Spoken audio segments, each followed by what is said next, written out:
Let me ask you, is it just sour grapes for you, or do you believe you have insight into who the man is that is now president of the United States? Well, I have been very vocal in 2016, leading up to the election about my stance on Donald Trump running for president. And let me tell you, when I did The Apprentice 13 years ago, I was fresh out of Georgetown Law. I'm 25 years old. I went on that show like millions of others who auditioned trying to get on, wanting an opportunity to show what they were made of, to also be mentored by someone who seemed to be a very inspirational figure. And it really is heartbreaking because I do believe that this presidency could have been great. The idea that he could have been nonpartisan, he could have been what we thought perhaps he was. But when the birtherism movement started, which I believe is going to be a catalyst moment for resurrecting racism in America, that's when I started to be concerned. It wasn't the person that I knew on set, but we were on set. The Apprentice is a game show, and perhaps he was just playing a game. Do you believe that he has any racist tendencies in him? Did you ever see anything like that? I do believe that he has, well, there's this phrase in the Bible that says, out of the overflow of your heart, your mouth speaks. And I can't judge someone's heart, but you can tell a tree by its fruit. And the fact that he disparages African Americans, that he disparages Hispanic Americans, but also he doesn't just leave that to Americans. He has spoken very vitriously around people of color around the world.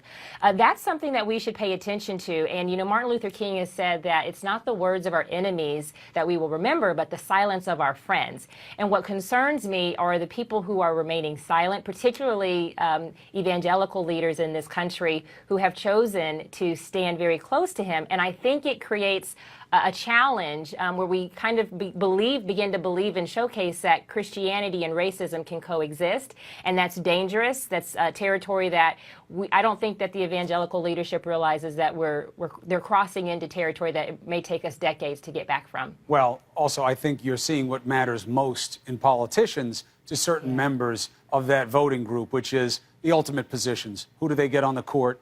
What kind of leader do they have in there in terms of reproductive rights, or what they just see as abortion? I think that matters more than measuring the man, or at least that's what we're seeing demonstrated. However, Sarah Sanders argues this has nothing to do with race, what he says about Omarosa. Here's her argument.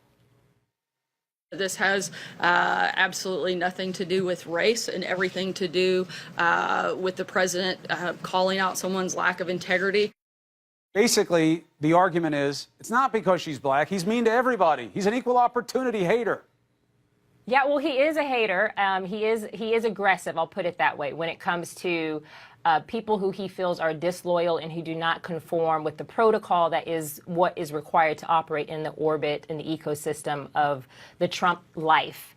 But the idea that this isn't a racial thing, I think, is just willful ignorance and putting lipstick on a pig, quite frankly.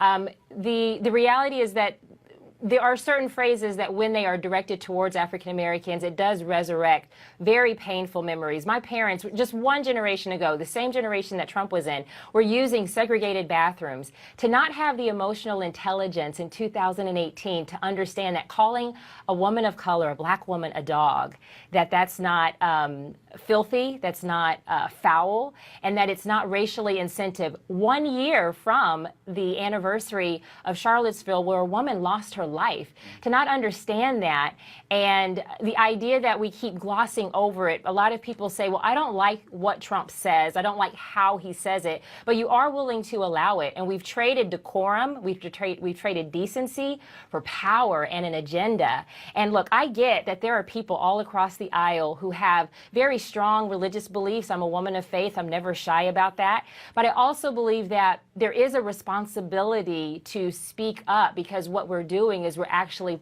putting a stamp of approval on something that we can't come back from. And a lot of people are standing on the wrong side of history. Here's the question for you. Yes. If, just hypothetically, if there were a tape on which the President of the United States, Donald John Trump, used the N-word, or if we were to hear him use it in real time on television, do you think it would matter to his poll numbers? I don't know that it would probably impact poll numbers. Poll numbers swing. So? Probably to a certain extent, because there's this obsession with the N word, in that it's like this line in the sand that if you cross that line, then all of a sudden we have a visible reason to revoke privileges and to cause you to step down. I don't know that that would happen here. But listen, why do we actually need a tape? I said this when the Access Hollywood tapes came out a couple of years ago. Are you not already entertained? We have someone on tape who is saying things that are vulgar, that are talking about abusing women.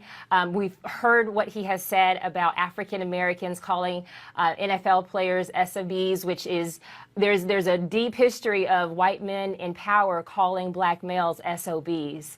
And we've seen this time and time again. So what if there is a tape? If I were in Vegas right now, I would put my money on the odds that there were. Like the idea that someone who would call a woman a dog, call Maxine Waters a woman of low intelligence, that he would make statements so cavalier but very in a sense of arrogance and entitlement. The idea that he wouldn't is very unlikely. And so the question is not whether he said it. It's really not about the polls. It's about the people. Who are we as a country? Who are we as Americans? Who are we as believers? And what are we going to do about it?